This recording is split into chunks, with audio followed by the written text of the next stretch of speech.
Hello, readers! Yesterday we met Lips the fish, and Lips taught us about a new reading strategy that we can use when we get stuck on a word. Do you remember what he taught us? Can you share it with me?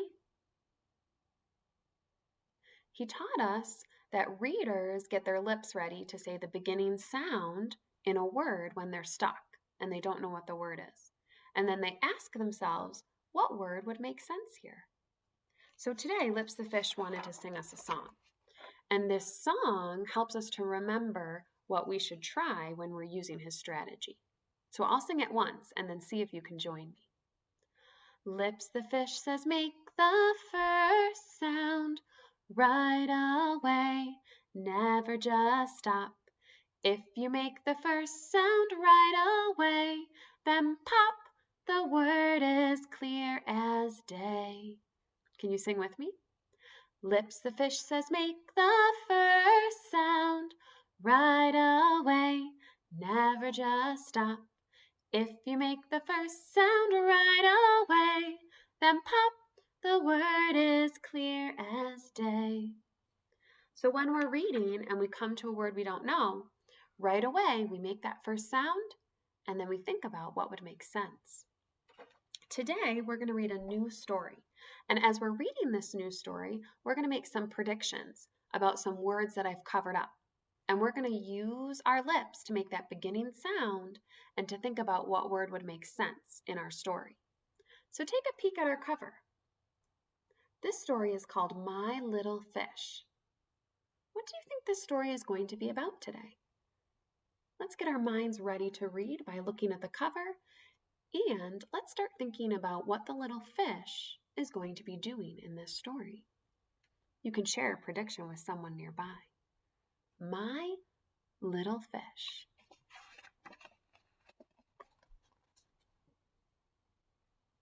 Let's get our lips ready when we come to this word that's covered, and we'll see if we can make a prediction about what that word might be under the post-it. My little fish is beside the What is the little fish beside? What do you notice in the picture? A rock? If the word under my post-it was rock, let's get our lips ready to say that. Rock. Rock. What letter do you think we're going to see first in that word, if that's the word rock? Can you share it with me out loud? What do you think? Let's look closely. Does that word look like rock? We got our lips ready to say the beginning sound in rock, and we predicted that that word would start with an R. I wonder what the little fish is going to be beside next. Read with me.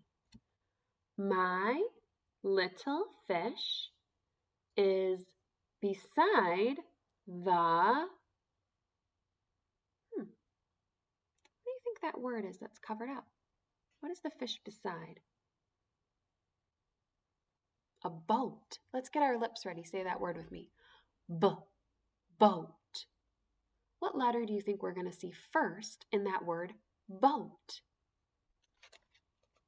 Perhaps a B. Let's check. Does that B say B? Boat. Does that word look like boat? Would the word boat make sense in a sentence? Let's keep reading. My little fish is beside the... What is the fish beside now? Ooh, looks like it might be some seaweed. Let's get our lips ready to say that. Seaweed. If that word is seaweed, what letter will we see at the beginning? S. Let's see if that makes sense in our sentence.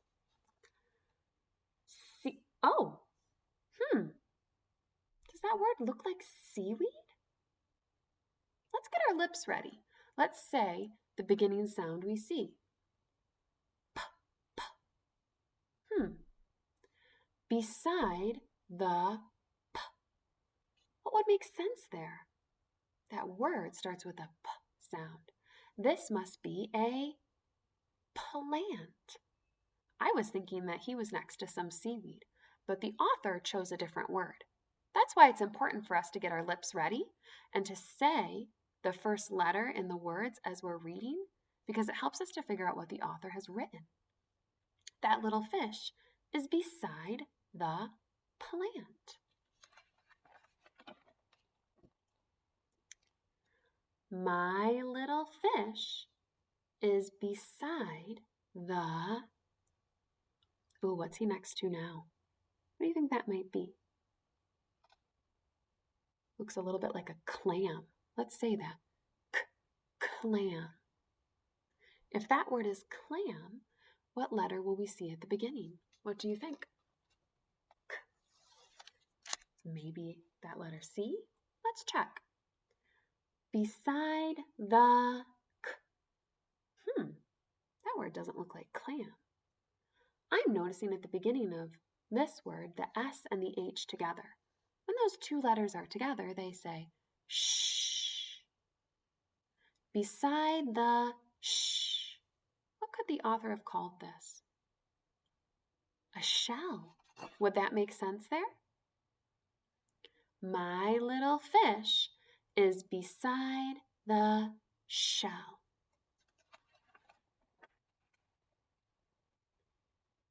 My little fish is beside the... What could that word be? Now the fish is beside the diver. Let's say it. Diver. What do you think we're going to see at the beginning of the word diver? The letter D. Diver. Does that make sense there?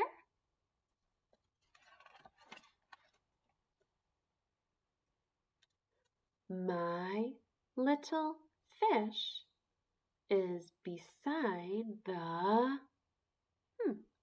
What is the fish next to now? Looks like this might be a hole. Let's get our lips ready to say hole. Hole. What letter do you think we'll see there if that word is hole? You're right, that H says Let's see if that makes sense. Beside the... Oh, the author has chosen a different word. He said that the little fish is beside the... Get your lips ready. Say that first sound with me. K, k. What would make sense there? Oh, that does look like a cave, doesn't it? My little fish is beside the cave. My little fish is... Oh, where did the fish go? What do you think? You see this fast-moving water here? Do you think that fish went right inside? Let's find out. Inside the... Get your lips ready. Cave. So readers, when you're reading stories from your reading bag at home, or when you're reading stories from the computer like on Sundance, remember that now we have a new strategy we can try. When you get to a word that you don't know, get your lips ready. Say the beginning sound that you see in that word, and then think about what would make sense there.